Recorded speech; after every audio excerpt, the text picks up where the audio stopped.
Olivier, amène une chaise, amène une chaise. Ah, hey, ne m'énerve pas, c'est pas ce matin, il ne faut pas m'énerver ce matin.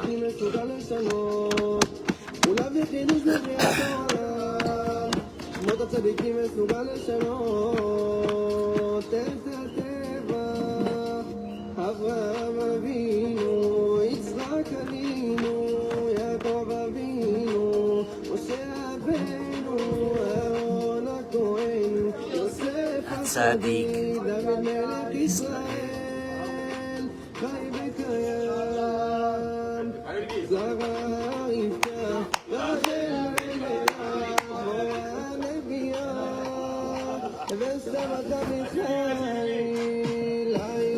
Lai lai lai lai lai lai lai lai lai.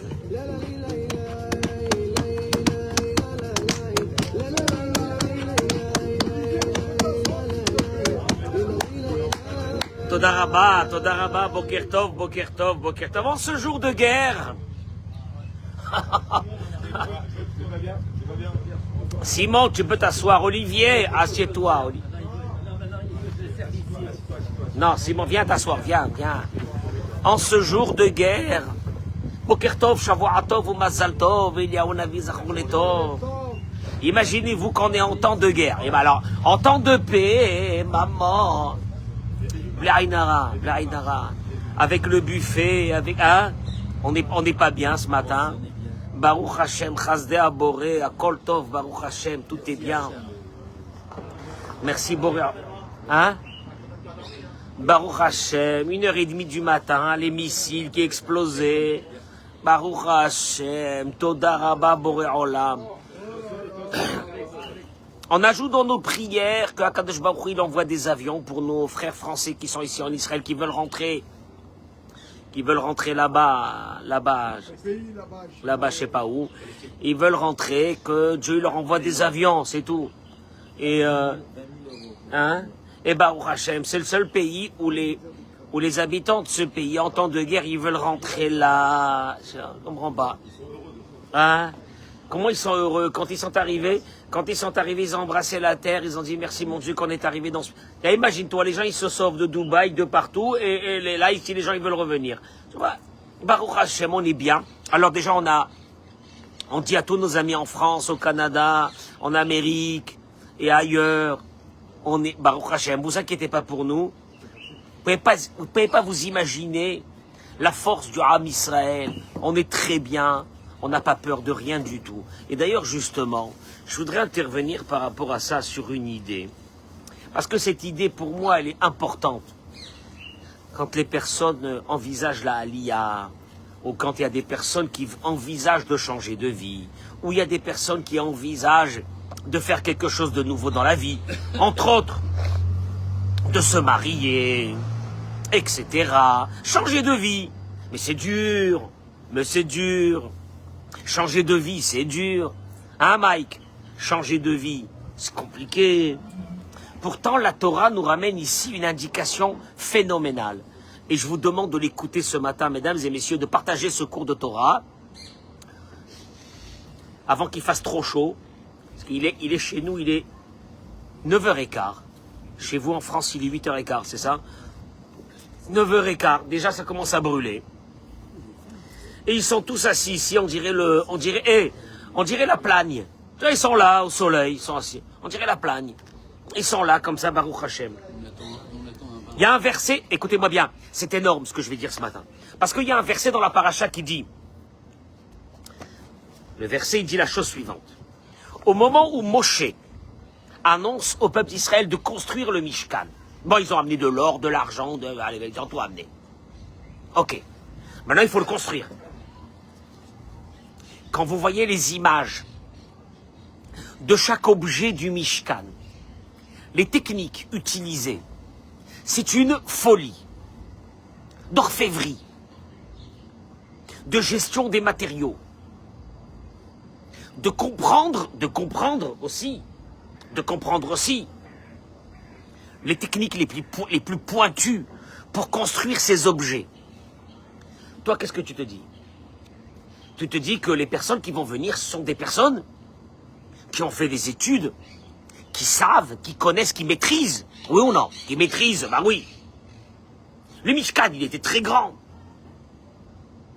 La Torah nous dit, écoutez dans la paracha qu'on va lire ce Shabbat. On va lire ce Shabbat 2 parachiotes. Vayakel et Pekoudé. Vayavou kol ish. Ils sont arrivés tout homme. Asher nessa olibo. Que leur cœur les avait portés. Et toute personne qui avait l'esprit généreux.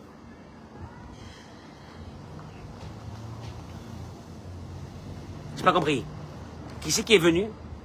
Je m'attendais à ce que des spécialistes en orfèvrerie, en construction, viennent. La Torah te dit, c'est pas eux qui sont venus. C'est des personnes que leur cœur les avait portés. Le Nachmanide, le Ramban, il dit, alors, d'ailleurs on le retrouve encore un peu plus loin. Vaikra Moshe el Betzalel, Moshe a appelé à Betzalel, Vel kol ish chacham lev, et tout homme sage de cœur. Asher, Natan Adonai Chochma Belibo, que l'Éternel avait donné de l'intelligence dans son cœur, les karva et la melacha, pour s'approcher et entreprendre l'ouvrage. J'ai pas compris.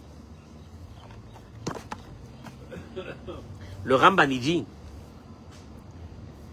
mais c'est pas des personnes. Imagine-toi, je veux construire un pavillon.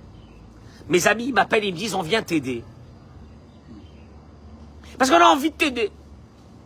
Mais vous savez, vous avez fait... Non, vous êtes ingénieur, menuisier... Non. Mais on a un grand cœur, on a envie.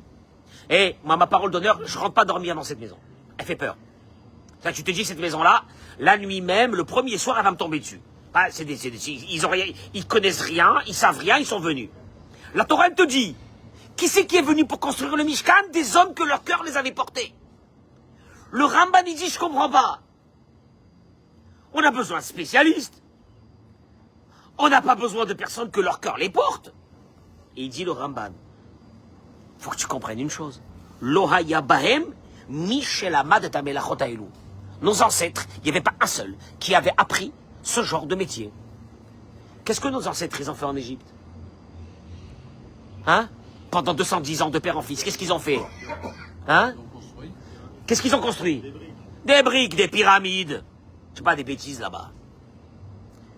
Imagine-toi nos ancêtres. Ils arrivent dans le désert. Comment ils sont? Des mains calleuses. C'est des maçons. Mais un maçon ne peut pas faire de l'orfèvrerie. Tu me suis? Et il dit le Ramban, il n'y avait pas parmi nos ancêtres quelqu'un qui avait appris ces métiers, mais oui. Mimelamed, de quelqu'un qui leur avait enseigné. Omi, chez Imen Bahem Yadav Klal, ou bien quelqu'un qui s'était déjà un peu entraîné. Allô, mon cher Rabbeinu, il a fait une annonce. Tous les orfèvres, les spécialistes en matériaux, les tisseurs, venez ici. Il n'y avait pas un seul. Il n'y avait pas un seul. Il n'y avait pas un seul. Aval. Alors, qui c'est qui est venu? Des gens passionnés, avec de la joie, avec de l'espérance, avec du courage. Ils sont venus. Bon, mon cher Rabbeinu, il a dit, qu'est-ce que je fais avec eux? Hein? C'est mignon tout ça, mais qu'est-ce que je fais avec eux? Aval matzabitivro chez Yedal. Oh, les mots du Ramban, ils valent des milliards. Mesdames et messieurs, ouvrez vos oreilles. Ça va vous changer la vie. Aval matzabitivro chez Yedal asotken. Je traduis les mots. Mais il a découvert dans sa nature qu'il savait le faire. J'ai rien compris. Simon, mais il a découvert dans sa nature, il a découvert dans ses qualités naturelles qu'il savait le faire. Vaïgba libo, bedarke Hashem, c'est un verset. Et son cœur s'est élevé pour accomplir la volonté de Dieu.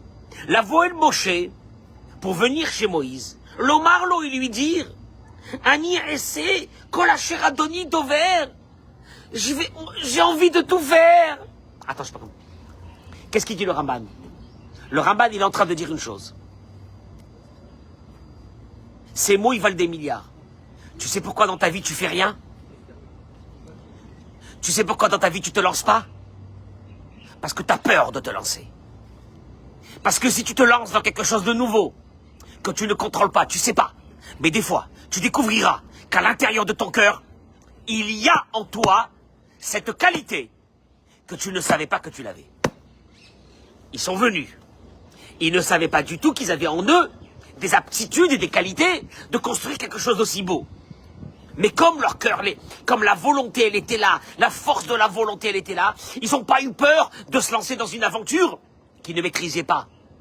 Ouais, mais tu comprends pas, je peux pas changer de vie, moi. C'est compliqué d'aller habiter en Israël, oh là là, c'est très dur de changer de vie. Tu veux que je te dise une chose? J'admire ces petits jeunes qui deviennent des chaliards du rabbi et qui prennent une communauté. Et tu te dis, mais ils ont fait le séminaire rabbinique, ils ont rien fait. Et ils se lancent, Olivier, ils se lancent. Et d'un seul coup, ils découvrent en eux. Ouais, mais pour découvrir en toi des qualités cachées, il faut que tu te lances. Ouais, mais j'ai peur de me casser la gueule. Casse-toi la gueule. C'est pas grave. Parce que tu sais pas que c'est grâce à ça que tu vas découvrir des qualités. Mais tu sais quoi? Les personnes ont peur de sortir de leur zone de confort. Et la Torah, elle te dit, le Ramban, il dit, regarde. Sur ça, il vient un de nos grands maîtres, le Rav Chaim Shmulevitz, il dit que les paroles du Ramban, c'est un enseignement très dur pour chacun de nous. Parce que l'être humain, quand on lui demande de sortir de sa zone de confort, l'être humain, il a l'habitude de quoi? Il te dira, moi je connais mes compétences. Je peux pas faire plus que ça. Et de dire que ça c'est trop dur. Et en plus c'est même pas la peine d'essayer. Parce que de toute façon je vais quoi? Je vais me casser la figure. Mouladam Kazé Omed Aramban, le Nachmanide, il se met devant cet homme et il lui dit, Sheker Atadover, t'es un menteur. Il n'y avait pas plus difficile que la construction du tabernacle. Il fallait maîtriser les matériaux. Tu peux maîtriser des matériaux. Maîtriser l'or, maîtriser le cuivre pour construire. Construire l'autel de sacrifice en or. Construire tous les objets, les tissages. Il me gâche, la Adam chez l'Olamad Me'olam, si on s'approche d'une personne qui n'a jamais fait ces métiers.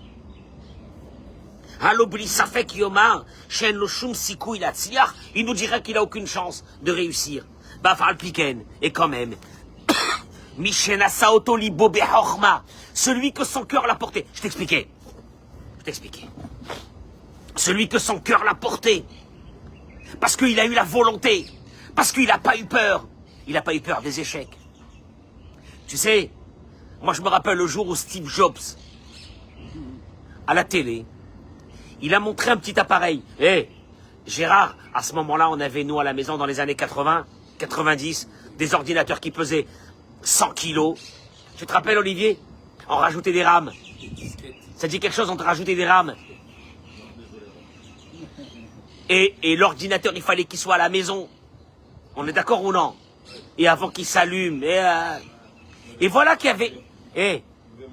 Gérard, il y avait un homme, il nous a montré un petit appareil. Et il nous a dit, messieurs, je vais révolutionner avec ça le monde.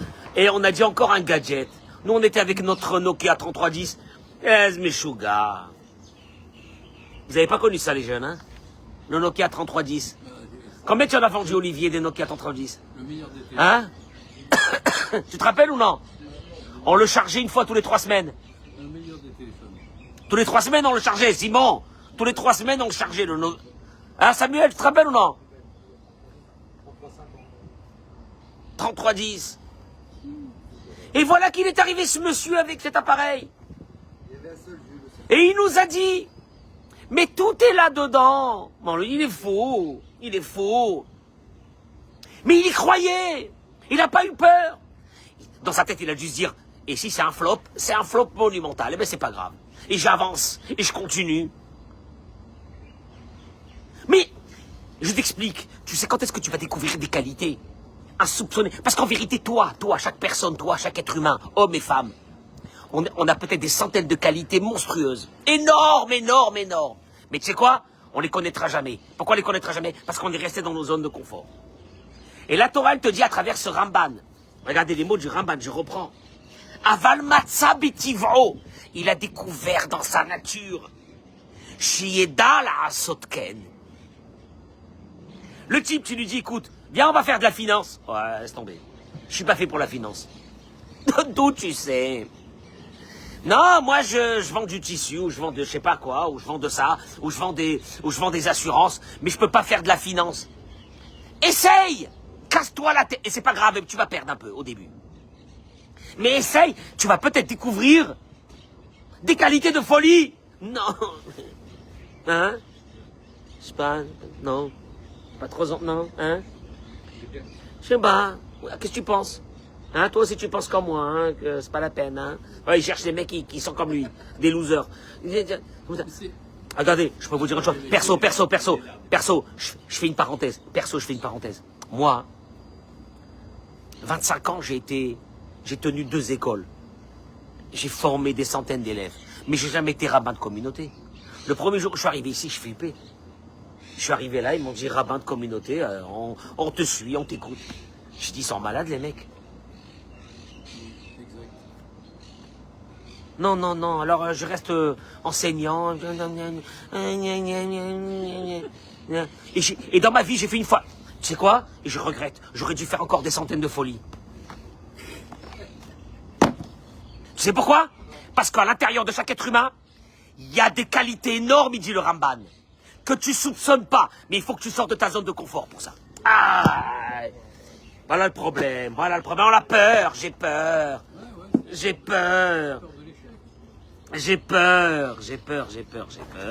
Il ramène ici. Hein? Il ramène ici. On a peur, tu vois, on a peur. Il ramène ici le Rav Igal Cohen une chose extraordinaire. Écoutez bien. Dieu a créé la peur dans l'être humain. Oui, il a créé la peur. Bah ouais. Il dit il a créé la peur. Pour plusieurs raisons. Maintenant, il faut pas la mélanger. Il faut pas mélanger. Pas dire j'ai peur à chaque chose. À 2 minutes. Viens, on met des jalons à cette peur. Parce que nous tous, on a des angoisses, des peurs. On a peur d'échouer. On a peur de ça. Mais il te dit une chose. La peur a été donnée à Dieu, par Dieu à l'être humain pour une chose. La première, pour avoir peur, Samuel, d'accomplir quoi? La volonté de Dieu.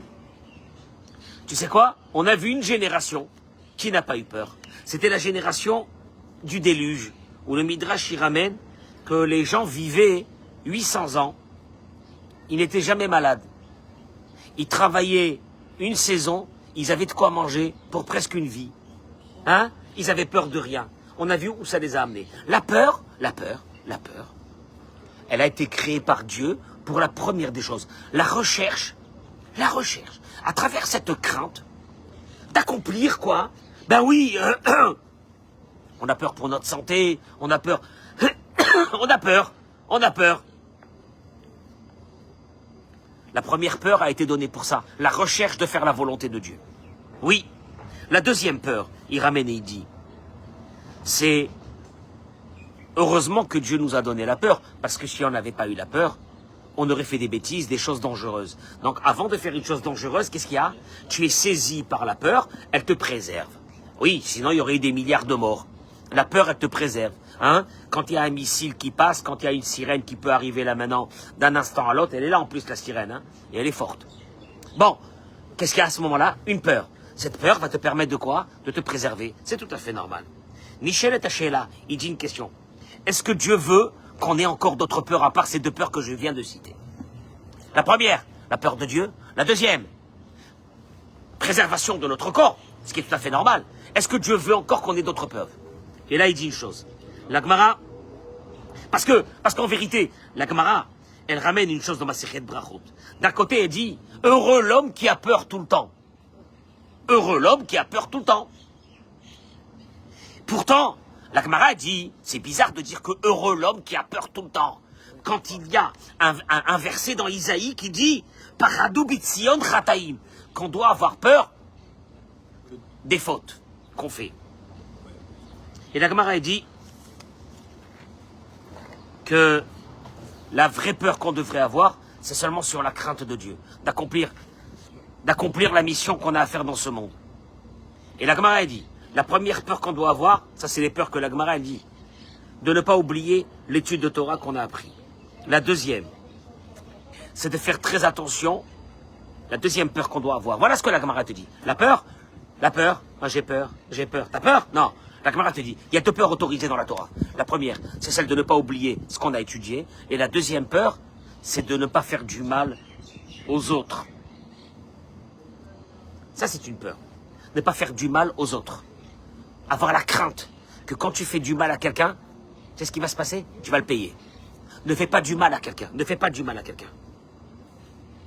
Ne fais pas du mal à quelqu'un. Ne fais pas honte à quelqu'un. Quand la Gemara ramène l'histoire de Kamsa et Bar Kamsa, ces deux amis-là, qui avaient été invités à une fête, etc., on connaît tous l'histoire, et que, à cause de ça, le temple a été détruit. Oui, il y a des choses qui ne pardonnent pas. Il y a des choses qui ne pardonnent pas. Ne pas avoir des guerres avec des gens. Ne pas, tu sais, quand il y a une personne qui a envie de t'embrouiller dans une affaire et de te voler tout en fric, et d'un seul coup, elle se construit des raisons valables pour le fait de t'avoir vidé ton fric. En vérité, je t'expliquais. Parce qu'il vit mal. Cette personne vit mal. Elle a une conscience. Cette conscience, elle lui dit, fais très attention. Fais très attention. Parce que tu es en train de faire du mal à quelqu'un. Comme il a peur de ça, qu'est-ce qu'il fait? Il se construit une autre réalité. Aval, il dit le Rav. Ok, voilà les peurs qu'on devrait avoir. Ne pas faire du mal à quelqu'un. Ne pas faire du mal à quelqu'un. Deuxième chose, faire attention d'étudier et de ne pas oublier l'étude qu'on a fait. Voilà ce que le Talmud dit. C'est sur ça que les peurs sont autorisées. Ah bon? Mais il dit, écoutez bien, toute peur, toute autre peur, pas seulement qu'elle n'est pas bonne, mais elle peut faire du mal. Ah bon? Le fait d'avoir peur, ça peut me faire du mal? Le fait d'avoir peur de quelque chose, ça peut me faire du mal? Eh ben, il ramène ici sur Iov. Job, qu'on connaît, Iov. Iov a dit, qui parad parati, vacher yagorti yavoli. J'ai tellement eu peur que certaines choses vont m'arriver, qu'elles sont arrivées. Maman. On les crée. Maman. Sofoaya. Sa fin, elle a été, Shidgashmu kol pechadav. Toutes ces peurs qu'il avait, de perdre ses enfants, de perdre son argent, de perdre sa santé, il les a eues sur lui. Non! La Torah te dit, c'est pas... oui, mais vous comprenez pas, je suis angoissé de nature. Toute la journée, j'ai peur. C'est très dangereux. Alors tu devrais avoir peur que tu as peur. Ça, par contre, c'est une chose. Tu devrais avoir peur d'avoir peur. Il dit, il y a plusieurs raisons, malheureusement, qui font qu'on a peur pour rien. Et on n'a pas le droit d'avoir peur. Alors, je vais te dire une chose. Il ramène ici, Asiba Ikarit. La première raison qu'on a peur dans la vie, Midata Ga'ava, l'orgueil. Pourquoi l'orgueil? Pourquoi l'orgueil? Paramim Rabot, dans beaucoup de cas, les gens ont peur de faire quelque chose de bien parce que ils ont peur des réactions des autres. Moi, j'ai connu des gens qui m'ont dit j'avais envie d'avancer dans la religion, dans la tsniout, mais vous comprenez, j'ai autour de moi des amis et je ne sais pas comment ils vont réagir. En vérité, c'est de l'orgueil. Tu vis à travers le regard des autres. À Pitaron, il dit, tu sais comment tu fais pour enlever cette peur quand tu veux changer de vie? Tu veux éduquer tes enfants d'une autre façon. Ouais, mais qu'est-ce qu'ils vont dire les cousins, la famille? Qu'est-ce qu'ils vont dire? Je sais pas, ils vont trouver ça bizarre. J'aime pas qu'ils trouvent ça bizarre. C'est de l'orgueil. Tu as peur du regard des autres. Sur ça, il dit, le Rav, que Chen vechavod iten Adonai. Il y a un verset dans Tehillim qui dit que la grâce et le prestige, c'est Dieu qui le donne. Ne t'inquiète pas, t'inquiète pas. La finalité de ta vie, on la verra. C'est Dieu qui te donne le prestige. Bah, vas-y. N'aie pas peur du regard des autres. Vas-y, avance. N'aie pas peur du regard des autres. Ah bon, je sais pas ce qu'ils vont, N'aie pas peur du regard des autres, parce que l'orgueil, parce que le kavod, le prestige et l'honneur et la grâce se trouvent dans les mains de Dieu. C'est les mots de David Améler dans le Tehillim. Pachad, Nosaf. Il dit, deuxième chose, que... Et Bémet, je fais une parenthèse. Il y a beaucoup d'hommes et de femmes, Bémet, qui sont à l'intérieur, ils ont des qualités extraordinaires. Ils n'avancent pas dans leur vie. C'est pourquoi? Ils sont prisonniers et prisonnières de leur entourage. Comment les autres vont les percevoir? Tu sais quoi? Un beau matin, je me suis levé moi, j'avais des amis et tout, qui n'étaient pas du même bord que moi. Un bon matin, tu sais ce que je me suis dit? Je me contrefiche. Mais je me contrefiche de tout le monde. Moi, le regard des autres, il ne m'intéresse pas. Je vais avancer dans ma voie, dans l'éducation de mes enfants, comme je le veux. Je m'en fiche. Bon, on a vu 40 ans après, là. Oui, mais il faut 40 ans. Dans 40 ans. Où ils sont et où on est. Chacun où il est. On a vu les choses. Mais si tu restes prisonnier des autres, tu te rends compte? Je suis obligé de gagner temps et temps. Pourquoi? Parce que ma femme, elle voit ses copines. Mais prends ta femme et dégagez. Mais partez ailleurs. Si vous n'arrivez pas à supporter ça. Moi, je peux te dire la vérité. Je peux vivre autour de milliardaires. Ça m'intéresse pas. Je m'en fiche. Ah, mais comment ils me regardent les milliardaires? Ils doivent dire, celui-là, c'est un blédard. C'est un blédard. Mais tu sais quoi? Je me contrefiche. L'honneur, le prestige et l'avenir est dans les mains de Dieu. Il n'est pas dans leurs mains, eux. On verra. Alors, ne te bats pas contre de l'air. Dommage, tu perds ta santé, tu perds ta vie. Tu vas te retrouver en tôle parce que tu fais des bêtises. Arrête, calme-toi. Qu'est-ce qu'il y a? T'es en bonne santé. Dis merci à Hachem. Je te conseille de dire merci à Hachem. Que pour ça, parce que ça, par contre, il n'y a personne qui peut te sauver. Asma! Et alors? Oui, mais tu comprends pas. Et si je vais pas en vacances comme les autres? Et si j'ai pas la bagnole comme les autres? Et si j'ai pas ça comme les autres? Et de là, on a fait sortir aujourd'hui une génération de jeunes. Ils sont devenus fous. Tu sais pourquoi? Parce qu'ils sont entourés de copains et de copines. C'est une question de vie ou de mort. Tu comprends? C'est une question de vie ou de mort.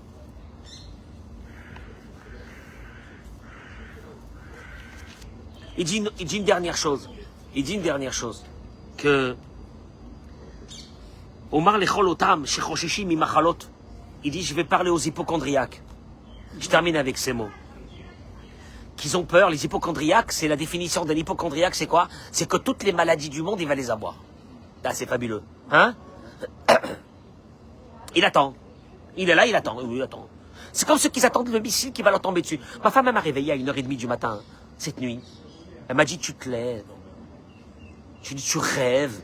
Mais tu rêves. Elle voulait me tirer la couverture, je me suis rendormi. Après, j'entends boum. Ok, j'aurais dû peut-être me lever parce que c'est une sécurité. Mais ça va. Un missile iranien qui a décidé de venir que chez moi. Il me cherche. Oui, il est Rav Cohen. Il est monté dans la stratosphère, il est redescendu, il me cherche. Ça va. Détends-toi. Il y a des gens, ils sont là devant leur maman, dit le verre. Ça va doucement, il faut y aller. Oui. Et j'ai pas dit qu'il faut pas y aller. Pas dit qu'il faut rester dehors et les regarder, les missiles. Mais de devenir. Tu sais quoi, Bémet, c'est une machala, c'est une maladie, dit le Rav. Et chaque chose qui peut leur arriver, diront. Il dit, vous savez qu'il y a une promesse de la Torah? Gérard, il y a une promesse de la Torah. Pour celui qui veut jamais tomber malade. Bémet que c'est vrai. Je dis à l'hypochondriaque, je te donne un truc, mais tu vas te détendre. David Amelech, il a dit, Miaïch Chafetz Chaim, tu veux vivre? Tu veux vivre? Hein? Jusqu'à quel âge? Je me 100 ans. En bonne santé? Tu veux? Hein? Tu veux vivre? Les missiles y passent ou à l'eau, rien, tu veux vivre? Miaïch Chafetz Chaim, celui qui veut vivre.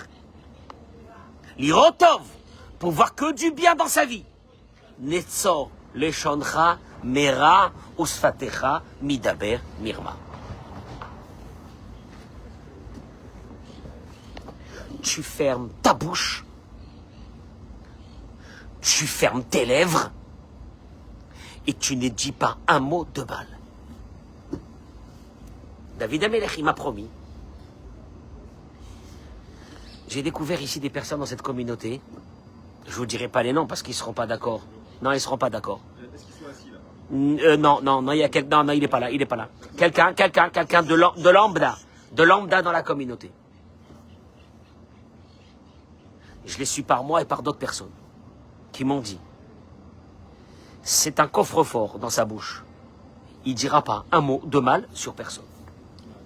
Tu lui dis quelque chose, une information, elle sortira jamais. Même à sa femme, il a dit pas. Rien.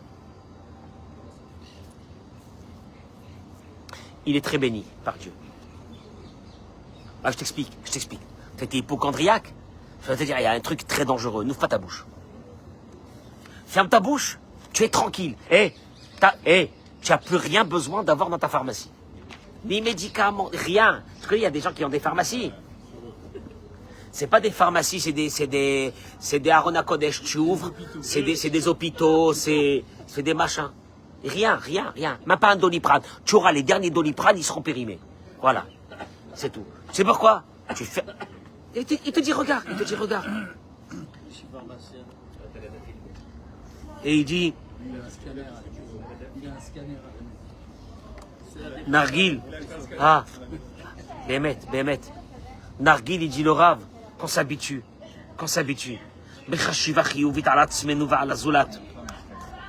D'avoir un bon regard sur les autres.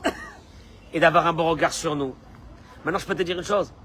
Des fois, je me dis, dommage que j'ai pas appris le piano, la guitare. Simon, dommage que j'ai pas appris la finance. Et dommage que j'ai pas appris la médecine. Non, mais une seconde, calme-toi. Après, tu peux tout apprendre. Je peux te dire une chose. On a des milliers de qualités insoupçonnées, mais comme on n'est jamais sorti de nos zones de confort, et on a peur. Tu sais de quoi on a peur? L'échec. Ah, l'échec. Mais il te dit, l'échec, elle vient de quoi? L'orgueil. C'est pas grave. Fais des erreurs. Mais tu sais quoi? Dans le tas, tu verras que... Oui, à tout âge. Oui, mais il y a des gens qui te disent, non, il y a des gens qui te disent à 50 ans, on a peur de la honte. Il te dit c'est de l'orgueil. Oui, c'est de l'orgueil. On a peur qu'on aura un échec. Si tu travailles... Si on a un échec, on est jugé. Et donc, oui. Tu sais qu'est-ce que le verset dit? Et le verset dit que le tzaddik qui tombe 7 fois et il se relève. Ah, il faut tomber. Non, il faut tomber. À savoir combien d'échecs il a dû avoir Steve Jobs avant de réussir. Des catastrophes qu'ils ont dû lui dire, c'est du... Il a dû se lever des matins, et sa femme, elle a dû lui dire, va chercher un travail. Va chercher un travail qui nous amène de quoi manger. Hein? Mais lui, tu vois, voilà. Le Rav Yerucham Halevi de Méridi, il y a un point commun entre tous ceux qui ont réussi et qui sont devenus très riches. Un point commun. Vous le connaissez? Ils n'ont pas eu peur. Il dit, ils avaient Yozma. Ils n'ont pas eu peur de se lancer. Ok, il faut se donner des chances. Ok, il faut se donner aussi des chances. Mais ne pas avoir peur de l'échec. Les peurs. La peur de ne pas être avec Dieu. La peur de faire du mal aux autres. Ça, il faut l'avoir. Les autres peurs, c'est pas des peurs qu'on doit avoir. Et nos ancêtres, ils sont arrivés chez Moshe. Ils ont fait comme ça. Ils ont levé les mains. Ils ont fait comme ça. On y va. Maintenant, les mecs, on y va de je sais pas quoi. Hein? Rien, wallo. Un, il dit à l'autre, allez, des broderies, il y avait des broderies de malades. Bah non. L'autre, il regarde de l'or, et la première fois qu'il voit de l'or, elle est en train de fondre.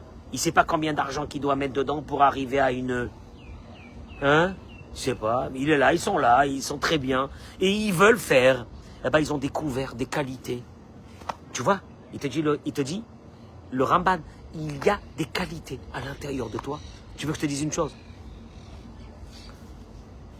Arrêtez la colère. Arrêtez la colère. La colère, pour toi, c'est une zone de confort. Arrêtez la colère, tu vas découvrir une nouvelle vie. Tu vas découvrir les gens qui sont autour de toi, comment ils vont t'aimer, comme ils t'ont jamais aimé, parce que tu as arrêté la colère. Tu as arrêté les mauvais mots, la cruauté dans ta bouche. Tu verras comment, autour de toi, il y a des choses qui vont changer. Mais non, nous, on a peur de changer, on veut rester dans nos zones de confort. Tous ceux qui sont restés dans leur zone de confort, ce qu'ils ont fait, eh ben, ils l'ont fait. Il n'y a pas grand-chose. Il n'y a pas grand-chose. Maintenant, je t'explique, il y a un potentiel en toi monstrueux. On ne s'est jamais servi de ça. L'orgueil, on a peur. L'orgueil. Les orgueilleux. Après, il y a les hypochondriaques. Après, il y a tous ceux-là qui ont peur. Dis-moi. Hachem Yitbarach Tamid Ohev Oti. Hachem, il m'aime. Tout le temps. D'un amour que personne ne peut m'aimer dans le monde. J'ai peur de quelque chose. Je vous souhaite une journée extraordinaire. Toda Rabba. Toda Rabba. Mesdames et messieurs, partagez-moi ce cours là, s'il vous plaît. Toda Rabba. Ça vient de là, le savoir-faire des Juifs qui ont construit le palais d'Achashverosh. Aussi. Parce qu'il n'y avait que les Juifs apparemment qui savaient. Et bien sûr, l'orfèvrerie, c'était que eux. Mais ce qu'il dit le Ramban, il dit, parmi nos ancêtres, il n'y avait pas un seul qui était orfèvre. J'imagine pas. Toutes ces années en. Des maçons. Mais, il dit, ils ont découvert à l'intérieur de leur cœur des qualités. C'est dans quel livre? Non, mais c'est ça, ce qu'on a étudié, c'est quoi, de la Gemara, non? Non. Quoi? Ça, c'est un livre sur la paracha. Et là, il ramène ici cette idée du Ramban. Et ça, c'est le Rav Yigal Cohen dans son livre. Yagel Libi Bishoatecha, le Rav Yigal Cohen, contemporain, qui est vivant. Bonne journée, Rav. Le Rachavat Slacha, Amen. Tu n'aurais pas dit Hachem, je viens. Tous les matins. Ah, je sais pas. Je viens. Mais toute la vie, c'est comme ça. Je crois que ce monde, il appartient un peu à ceux qui sont, ce qu'on appelle aujourd'hui, ceux qui sont un peu fous. Il faut être fou. Tiens, celui qui reste dans ça. Mesdames et messieurs, partagez ce cours. Toda Rabba, bracha v'atzlacha, une bonne semaine. Amen, Ken Yiratzon.